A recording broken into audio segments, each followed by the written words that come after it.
What's good? It's your boy Jay. That's me.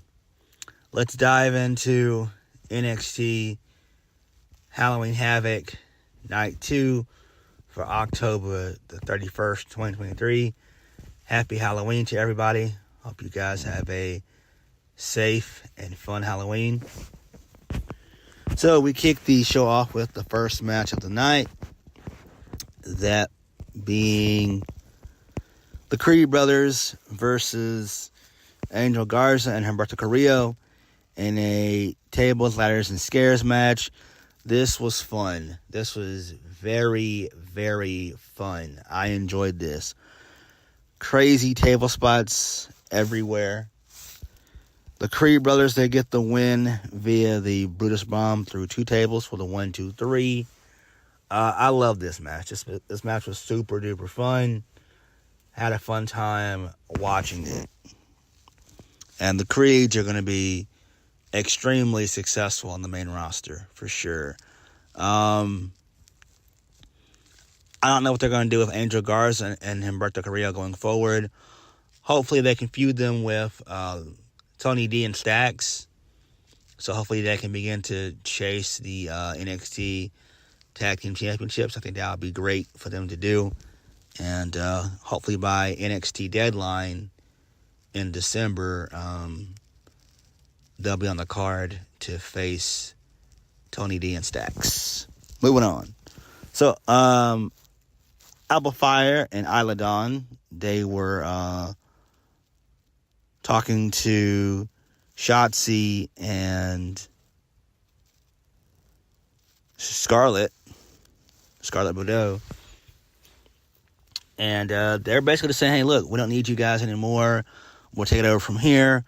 We're going to be doing the hosting duties for the night. I'm just like, what the hell? What kind of shit is that? That was kind of weird. But it is what it is. It's fine.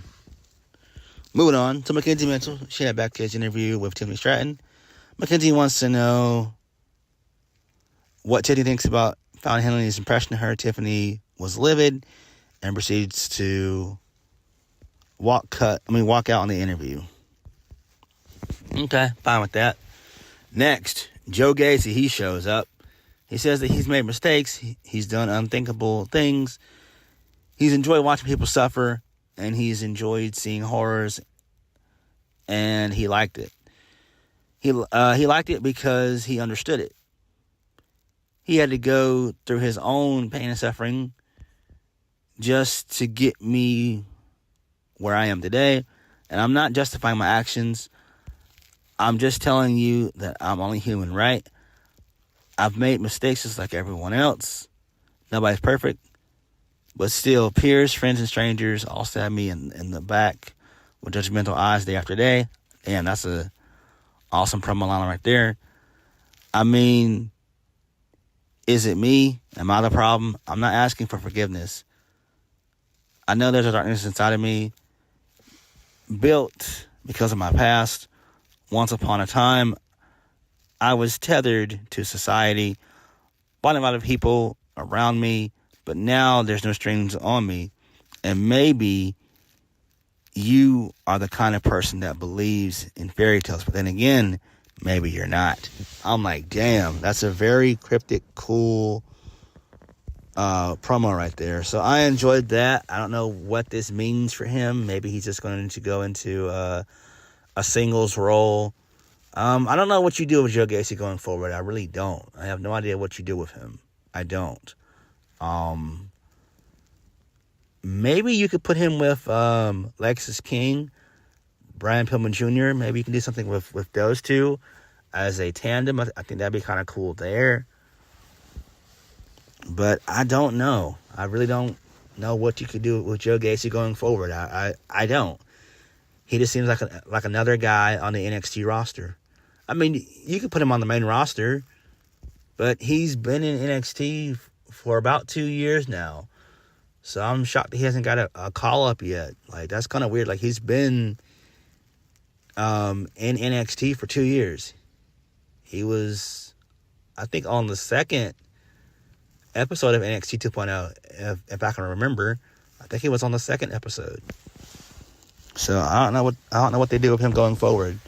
But Shawn Michaels can think of something for him to do, but I think that him tag teaming up with Lexis King would be great. Moving on. So, this leads us into Tiffany Stratton versus Fallon Henley. For whatever reason, this is a no contest. Fallon Henley made her way to the entrance, and then her and Tiffany, they had a little brawl scene, and then for whatever reason, Tiffany Stratton applied the figure four leg lock. So Stratton had to be restrained by officials.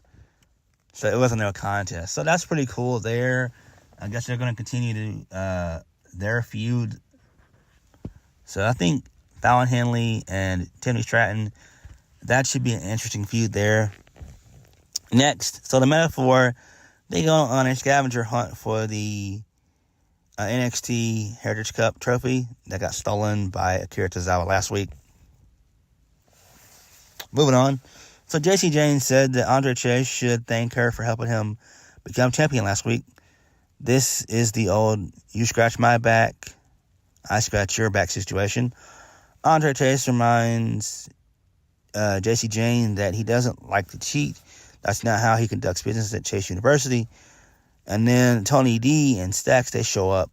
They join the conversation and remind Chase U that they want their tag team title rematch. Interesting shit there. Interesting. Next, Dominic Mysterio with Rhea Ripley versus Nathan Frazier for the NXT North American Championship. Dominic Mysterio retains. I didn't really watch the match. I'm just going to read the result. So Dom wins via the Frog Splash for the 1, 2, 3. And Dom has been very impressive as of late. He's getting a lot better with his moves and everything. He's come a long way. So I'm proud of my boy. Oh, and I loved his gimmick, man. I love when he came out with the prison outfit. That was fucking awesome. I laughed. I was like, oh, shit. I love that. You know, I watched the entrances. I just didn't watch the match. Moving on. So we get a recap of Lyra Valkyria becoming NXT Women's Champion last week. Moving on. Bron Breakker versus Mr. Stone. Bron Breakker defeats Mr. Stone with ease with the spear. Post-match, Bron tries to take out Robert Stone with the steel steps, but Von Wagner shows up. He makes the save. Him and Bron have a little brawl scene for a second, and then Von Wagner chokeslams Bron Breakker on the ring steps, and then Von Wagner attempts to do a shot to I guess Bron's ribs with the steel steps, but Von Wagner, like Tiffany Stratton earlier on in the night, was restrained by officials. So I was like, okay, pretty cool shit there. Next, we got a really solid vignette from Out the Mud.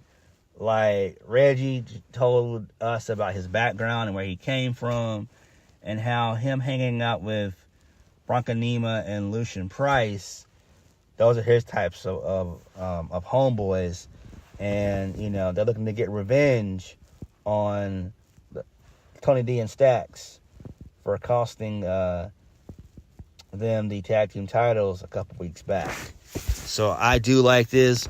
Booker T was fucking awesome on commentary, as he always is, and I'm interested in seeing what they do with Out the Mud. Out the Mud could be a very, very fun tag team on NXT, and I am all for it. You know, I'm down for it. Let's go. Moving on. Chelsea Green and Piper Niven versus Thea Hale and Jayne for the WWE Women's Tag Team Championships. So towards the end of the match, Jayne wanted Andre Chase to hand her his NXT Tag Team Championship belt so that way she could use it to win the match. He does not oblige, and this allows for Chelsea Green to hit the Unpretty Her for the 1, 2, 3. So this continues more dissension within Chase U. So it's interesting. I know people online have called that, and it makes sense. So I don't see this as a heel turn. I just see him just trying to play it safe, that being Andre Chase. Post-match, Alba Fyre and Ijla Dawn, they appear on the podium and play mind games with Piper Niven and Chelsea Green. Okay. I'm fine with that. I'm down with that. Alba Fyre and Ijla Dawn, they need to regain the WWE Women's Tag Team Championships. And I think Chelsea needs to kind of be solo. I think Chelsea needs to be solo. She does. Chelsea Green is great. She's great. She is absolutely great. Moving on. So, my boy Lexis King, he had a backstage interview with Mackenzie Mitchell. So, Mackenzie asks Lexis King how pleased he is following his first match last week. He says he's always pleased with his performances, and he's quite pleased with the name Lexis King, which has caused a lot of buzz over the last couple of weeks. It seems like everybody has an opinion on him, but he's used to it. It comes with the territory when you are a big star.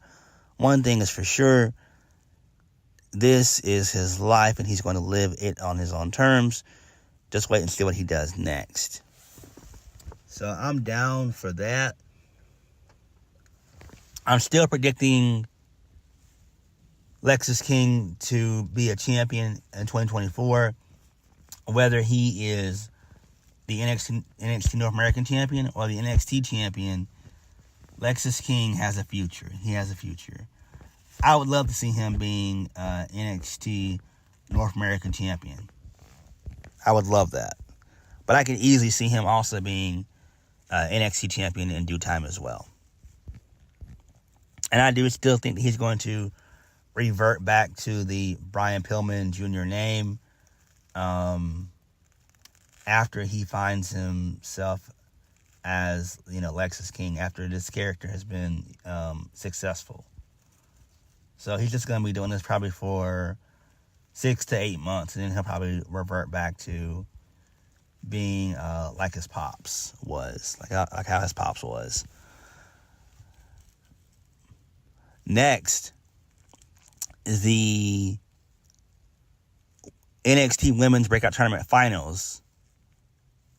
Kelani Jordan, my girl, versus my girl Lola Vice. I'm a fan of both women. Both of them look good. Ooh-wee. But in the end, thanks to Elektra Lopez, Lola Vice wins. She wins via the spinning heel kick for the 1, 2, 3. Makes sense. I kind of figured they were going to go with Lola Vice winning anyway. She's the most seasoned out of everybody. It seems like she's got a lot of name value. Kelani Jordan is just getting started within the business. But I know she's probably done a couple of matches and stuff on NXT Level Up. But Kelani Jordan here losing was the right decision. And I think she's still going to be a star. Whenever Soruka returns and comes back from injury, they'll probably team them two up together as a tag team. I think that would be great. I'm down for that. They both have similar athletic backgrounds. So I think they would gel very well together as a tag team. But that's just me. But I think that would be a smart way to kind of use Kelani Jordan.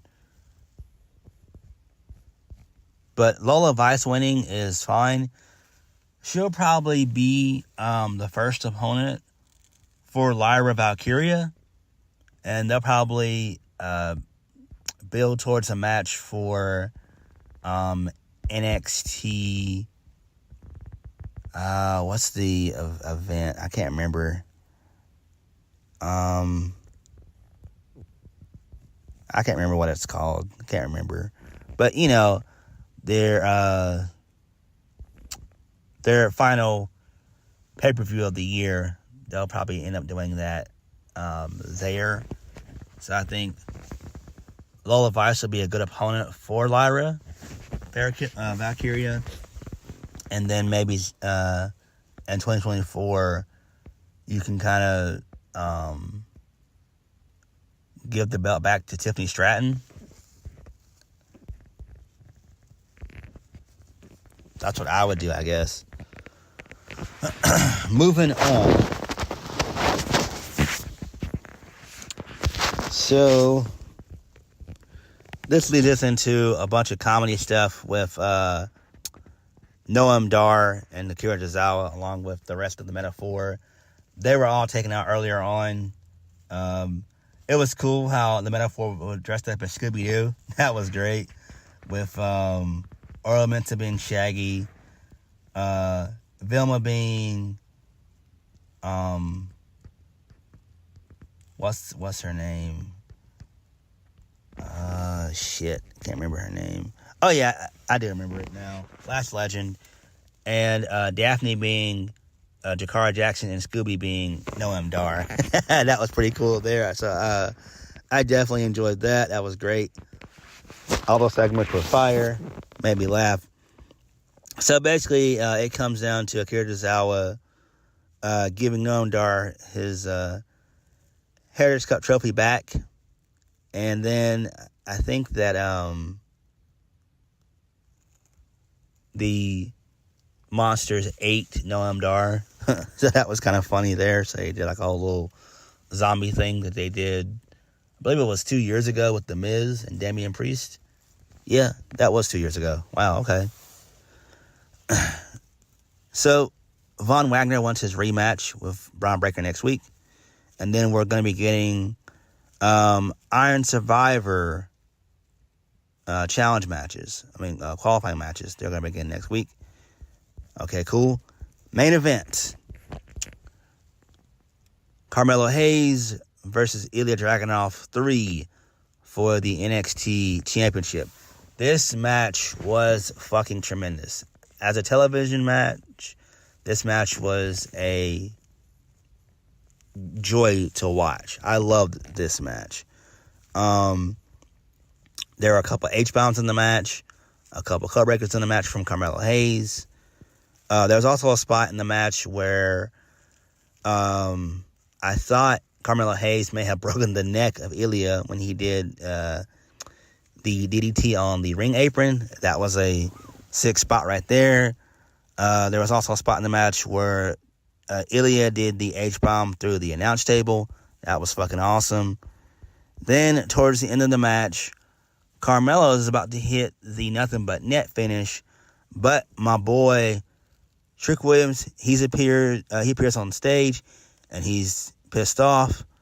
This allows for Dragunov to hit the superplex, and then he connects with the Torpedo Moscow for the 1-2-3. And then post-match, Trick Williams helps Carmelo get back to his feet. It looks like Trick was about to attack Melo, but it didn't happen. And then we cut to the back, and we see Baron Corbin beating down Ijla Dragunov from behind the curtain. And then Corbin reminds Dragunov to keep his head on a swivel, and then the show goes off the air. So I'm fine with that, but I really wanted us to see what was going to happen with Trick and Melo. We'll probably get more of that next week, which actually makes a lot of sense. So I'm pretty sure we'll get what really happened with Trick, like who took Trick out, whether it was Melo or not. It could have been Lexus King also, because he did want to show McKenzie something. So maybe it could have been Lexus King. But we all know that Carmelo definitely attacked Trick, because the way his facial expressions were when he heard Trick's entrance theme hit. Carmelo knew he done fucked up. So I think we're going to be leading to Trick and Melo at the upcoming NXT pay-per-view in December. But Halloween Havoc was a fun show. Night 2 was fun. I enjoyed it for the most part. But what did you guys think? Like, comment below, and subscribe for more videos. I'll catch you guys later. Peace.